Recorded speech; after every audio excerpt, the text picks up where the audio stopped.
Dear brothers and sisters in Christ Jesus, today we are in the 23rd Sunday in Ordinary Time. The first reading is taken from the book of Prophet Ezekiel. Prophet Ezekiel gives warning which God has given to the prophets. All the prophets have a grave responsibility for their people's salvation. God calls Prophet Ezekiel as a man, implying that Ezekiel, the prophet, is a servant and agent of God who has to obey God alone. He compares Ezekiel with a watchman. The duty of the watchman is to inform or warn the fellow citizens when he sees any sign of invasions from the part of the enemies. Likewise, the prophet has a grave responsibility of making known God's message to the people which God has given the prophet. And he also has another important task, that is to warn the people regarding the punishments or the condemnation that follow the sins of them. The prophet has to inform and warn them. If not, when the sinner dies in sin, the prophet also takes responsibility in his sins, or he also shares in the punishment of the sinner. If the prophet warns the sinner regarding the punishments that follow his sins, and still that sinner is living in sinfulness, not amending his life, his ways, if he dies in sinfulness, then the prophet has no responsibility of the punishment of that sinner, because this prophet has warned that sinner regarding the punishments that follow his sins. Here we find a proper role of a prophet as a fraternal character. He corrects the people. He works for the salvation of others. He has a grave responsibility for the salvation of his own people. That's why prophets were sent to work for the salvation of the people. In the second reading, we find St. Paul tells every Christian has a duty or the obligation, that is the love for the neighbor, love for his own brethren. And this obligation, love for the neighbor, binds always and everywhere. The one who has love for the neighbor, he will never violate the commandments of God. We find the second table of Decalogue, the 10 commandments, speak about the duties and the obligations that every Christian has. If a person loves someone truly, he will never kill him. He will never steal.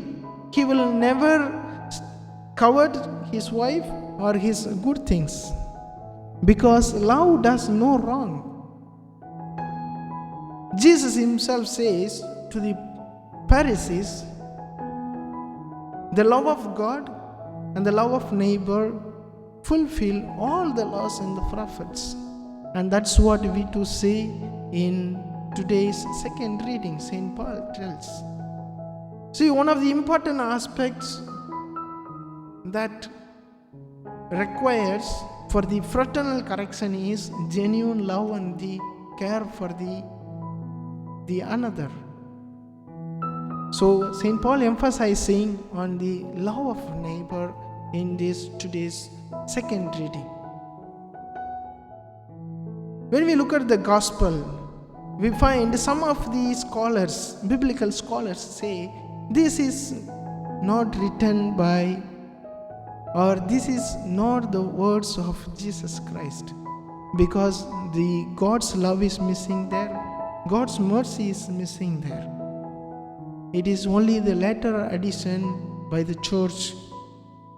But let us reflect on today's gospel reading. The teller of your weakness is a strength to you. The teller of your weakness is a strength to you.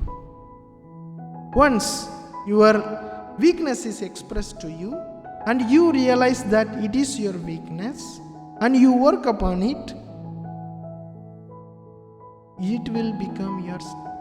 Fraternal correction is one of the important aspects of our life, which helps us in the growth of our own self as well as for the growth of the others. And this fraternal correction should be carried or accompanied by love, compassion, and concern for the neighbor. If it is done with love and compassion and care and concern for the other, the growth is really possible in that person. If it is done with revenge and vengeance, the grudge feelings, the attitude of revenging others, there will be no growth in that person. The growth becomes impossible. It must be accompanied by love and concern.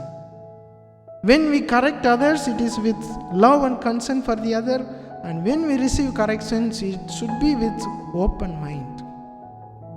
Today, Jesus is proposing 3 ways of correction. One is a personal correction. Go personally and correct. If that person is not listening to you, take 2 or 3 and go and correct him. If that person is not listening to 2 or 3, bring that person to the church. That's why we have canon laws, to correct that person. 2 or 3 means, in the Jewish tradition, the custom was any witness should have 2% or more than 2%. That's why today we find take 2 or 3 to correct that person. If that person is not listening to the church also, he decides to live in the state of sinfulness. He has lost his sin consciousness. He considers everything that he does as a good thing or right thing. He doesn't consider sin as a sin. He begins to live in the state of sinfulness without even realizing that this is sin. Now, the question to us is, what is my attitude towards the one who corrects me? Or what is my attitude when I correct someone? Today, the Lord is inviting us to think and reflect, what is my attitude towards the one who corrects me? Am I reactive or proactive when someone corrects me?